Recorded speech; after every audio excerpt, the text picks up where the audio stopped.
प्राइमारियाव जों हाबगोन मालाबा प्राइमारि लेभेलाव मिटिं खालामगोन गामि लेभेलाव मिटिं खालामगोन जोङो बेखिनि खोथाखौ बुंबाय आरो नोंथांमोन साफ्रोमखौबो गोख्रोङै रिक्स लानानै दायित्व लानानै खामानि मावनो खावलायबाय সকলে আৰু অলপমান ৰিক্স লওক অলপমান সকলে নিজৰ ওচৰ চুবুৰীয়া ঘৰৰ পৰিয়াল নিজৰ গাঁৱৰ মানুহক বুজাব চেষ্টা কৰক যে এইবাৰ আমাক বিপিএফ লাগে হাগ্ৰামা মহিলাৰী চৰকাৰ লাগে আগৰ নিচিনা ভাল শাসন আমাক লাগে এই কথাবিলাক কৈ পেলাই আপোনালোকে নিজৰ অঞ্চলৰ মানুহবিলাকক বুজাবলৈ চেষ্টা কৰক প্ৰমোদ বৰা ইউপিএল চৰকাৰক বিশ্বাস কৰি লাভ নাই 5টা বছৰ পৰিৱৰ্তন আমি কি পালো আজি আমি হিসাব কৰি চালে একোই পৰে ডাঙৰ জিৰ' পাইছা আমি 5 বছৰ ঠেক যাইবাৰ বিপিএফ নাগাৰ নানাই ইউপিএল থাंदों साफा आलु बायदि सेवजोबनांबाय स्किट होग्रा मानसि स्किट बिथांमोना दा इउपिएल थांनानै बिपिएल थानाय समाव लिडारमोन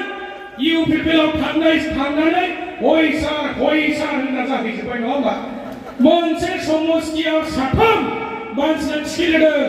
सांग्रांनोबो 100% बुंना दोनबाय स्किटआ नोंना कनफार्म फेरेंगानोबो 100% नो जोंनिफ्राय थांनाय खाम्फा बरगेरिनोबो 100% स्किटआ गांसेल' खिन्थु गांसे स्किटआ साथाम मानसिना 100% कनफार्म माब्रै जागोन बे दाना बेबायदि ओरैबायदि थगायनाय नंखाय खोथा बुंनायखौ इउपिएलआवसो नागिरनानै मोनो गावसोरनि मिथिङाव रायलायदोंनो जेरै दिनैनि तारिखआव बिजेपिआ सहाय खालामाबा इउपिएलआ उदालगुरिनिफ्राय लानानै गसाइगावसिम जेरै खुनुरुखुम मोनब्रैयाव देरहागोन बायदि जाना दंमोन आरो बे मोनब्रैयावबो बिपिएफनि हेभि वेट केन्डिडेटफ्रा जुदि इलेक्सन गेलेबा जिर' जानोबो हासिगौलाय होनदों प्रमोद बर' बिथाङा समस्ति नागिरदों डाबल गेलेनो नागिरदों गोविन्द बसुमतारी जोंनि उदालगुरिनि डेपुटि चिफ डाबल जायगायाव इलेक्सन गेलेनो नागिरदों मोनसेयाव जों गेरेन्टि गैया लटारियाबो नाङा नङा होमबा स्किटआ गांथामसो दानखानोसै बेबायदियावसो दं आरो बिसोर दा दिनै पिसिडिसि चेयारमेनफोरखौ वार्निं होनांगौ सरकारा जोबनोसैलै दान मोनथामल'सै बिपिएफनि समाव सेंसन खालामखानाय आइवे न'आ गोख्रै लुना फोजोबनांगौ सरकारा जोबनोसै ইউপিএল সকল পিছিয়ে চেয়ারম্যান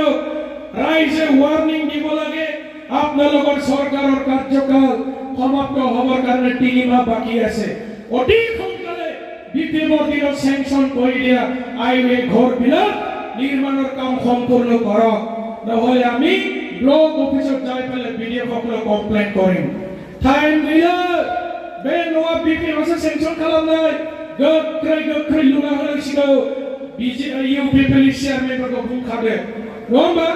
रेवाना जेरा ओरै बारलाय खामगासिनो दं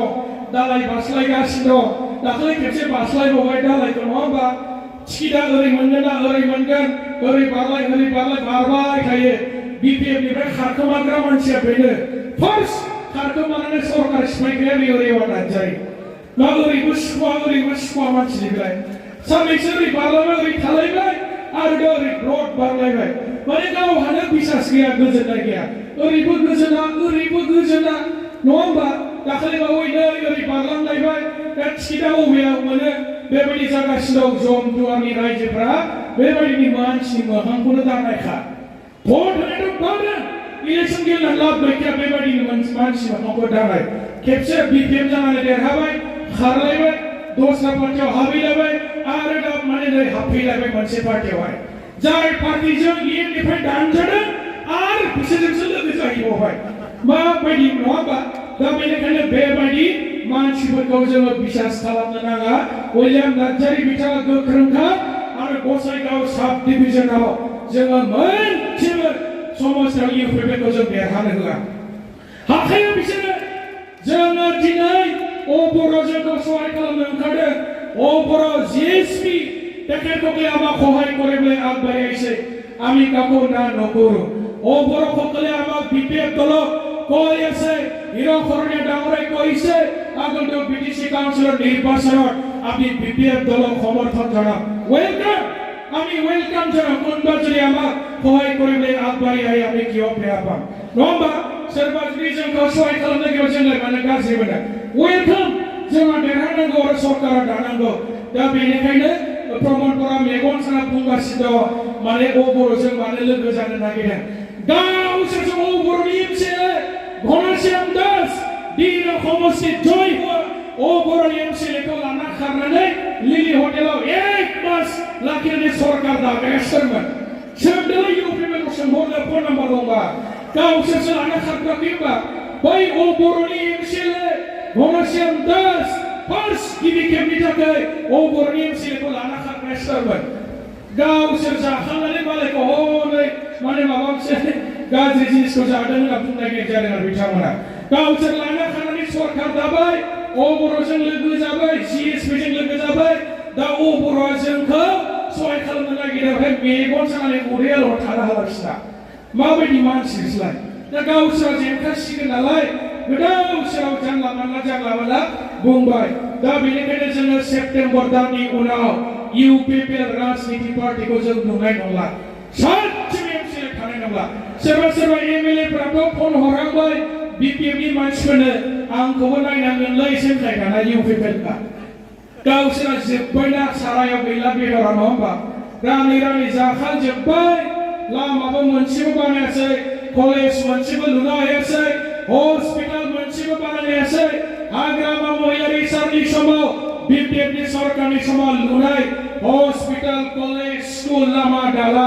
खालार फुननानै रिपेयारिं खालामनानै 5 बोसोर टाइमा सेस ओरैनो जोब्बाय जेबो गोदान मावनायासै बेसो नामा परिबर्तन माखौथ' परिबर्तननि स्ल'गान होगोन साख्रि होनानै केपासिटि सेन्स खालामबाय आसाम सरकारनो पावारा गथायजोब्बाय दा बेनिखायनो दिनै बर' रायजो राजा बिथांमोनखौ फोथायला दा बिथांमोनखौ गाज्रि मोननानै दाखालि मोनसे गोदान पार्टी जोनोम जादों अनजालि दैमारिनि दैदेननायाव अल्टारनेटिभ पार्टी अफ बर'लेण्डस एनडिपिनि जेंनाखौ बिथांमोना गोसो होआसै गोविंद बसुमतारी थासान्दियाव फेरेंगामोन थासान्दियाव एनडिपिनि मोनसेबो जेंनाया जोबाखै जेलनिफ्राय बख'नो थाखाय बिथांमोना जेबो खामानि मावाखै जायनि थाखाय बिथांमोना गाज्रि मोननानै अनजालि दैमारिनि दैदेननायाव अल्टारनेटिभ पार्टी मुंनि मोनसे गोदान पलिटिकल पार्टी जोनोम जानो गोनां बाध्य जादों आरो बेनि सल रेसपन्सिबल बेनि दायनिगिरिया जाबाय प्रमद बर' दैदेननाय इउपिपिएलनि दैदेनगिरिफोर दा बेनिखायनो जोंहा बिपिएफनि थाखाय मोजां सम फैबाय कुनु गानाव सिन्था गोनां गैया प्राइमारि कमिटिफ्रा गोबां खस्थ' खालामबाय सरकार गैयाब्लाबो नोंथांमोना धैर्य हमनानै दङ लिडारासो खारो रायजोआ खारा नङा होमबा प्राइमारिफ्रा थिगै दंब्रा धन्यबाद आङो मोनफ्रोमबो प्राइमारिनि नेताफोरखौ धन्यबाद होदों প্রত্যেক প্রাইমারি কমিটি আমার ভোট কমিটি তৃণমূল পর্যায়ে বিপিএফ দল নেতা কর্মী আপোনালোকক সকলোকে কৃতি কটা যাচিছো আৰু আপোনালোকৰ নিচিনা ব্যক্তিৰ কাৰণে আজি বিপিএফ দল জীয়াই আছে লিডাৰ পলাই কিন্তু আমাৰ সমৰ্থক আমার প্রাইমারি তৃণমূল পর্যায়ের নেতা কর্মী কোনোদিন আপোনালোকে দল এৰি যোৱা নাই আপোনালোকৰ নিচিনা ব্যক্তিৰ কাৰণে আজি আমি মানে বিপিএফ দল কৰি আছো আৰু 5টা বছৰ ধৈৰ্য ধৰিলে আপোনালোকে একো পোৱা নাই তথাপি দল কৰি আছে দল এৰি যোৱা নাই কাৰণ আমি হাগ্ৰামা মহিলাৰ সাৰক ভাল পাওঁ আৰু তেখেতৰ নেতৃত্ব আমি বিশ্বাস কৰো আৰু বিপিএফ দল আপোনালোকৰ কাৰণে অতি সোনকালে সেপ্টেম্বৰ মাহত আমি সরকার গঠন করি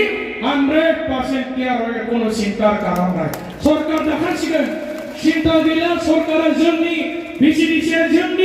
जों माने आइएन नुनो मोनगोन बै दा सार्भे जानाय न'आ जोंनि पार्टियासो लुजोबगोन साख्रि होनानै पावारखौ लाबोफिनगोन बिटिसिनि जा पावार एन्ड फांसन दंमोन जोङो बेखौ गासिबो लाबोफिननानै गोदोनि बायदि बेनिफ्राय साबसिन मोजां रोखोमै सरकार सालायफिननो मोनसिगोन आङो बेखिनिखौनो बुंबाय थेंक इउ